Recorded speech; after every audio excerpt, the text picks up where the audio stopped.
Now this message is for people that giving people rags. See the rag right there? Rags.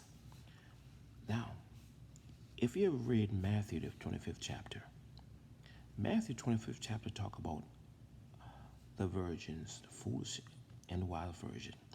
And go other verses, it talk about when I was hungry, they didn't feed me.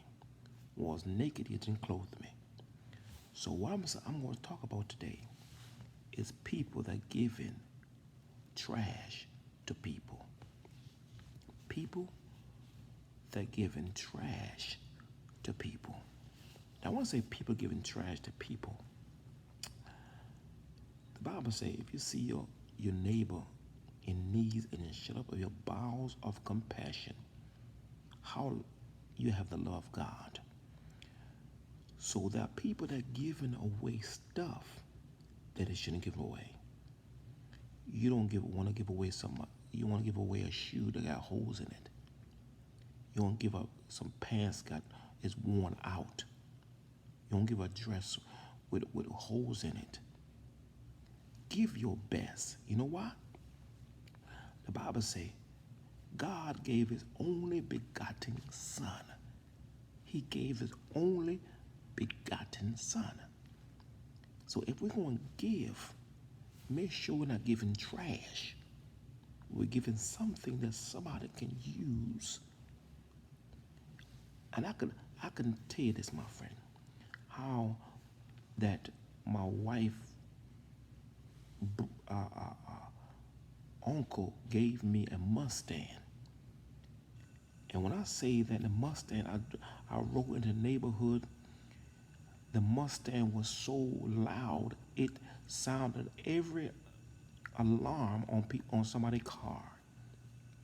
If you're going to give something away, my friend, give the best or keep it for yourself. Amen. And don't give people trash, my friend. If you're going to give somebody some food, don't give them leftover that you don't want to eat.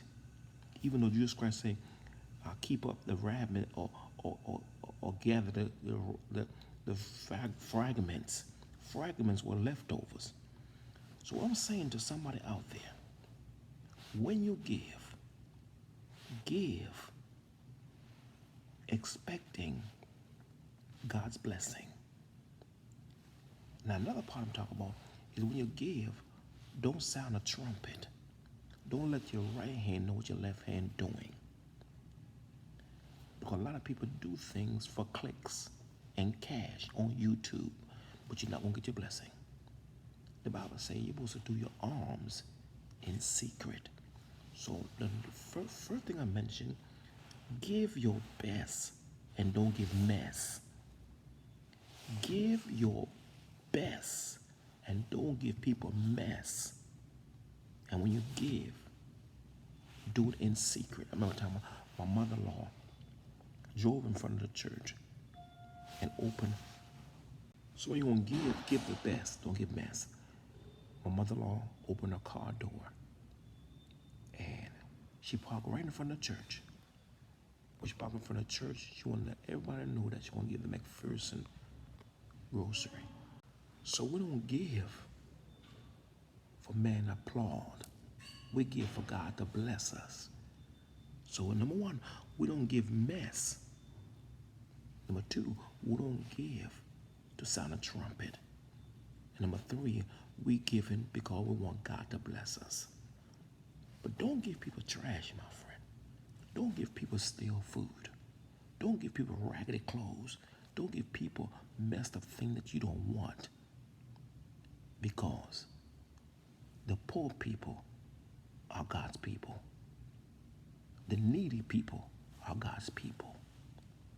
So you don't give mess and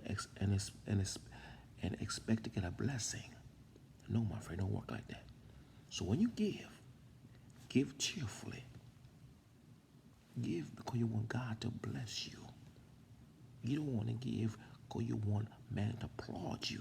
Like I mentioned before, my friend, my mother-in-law will park a car right in front of the church so everybody can see that the McPherson will be blessed.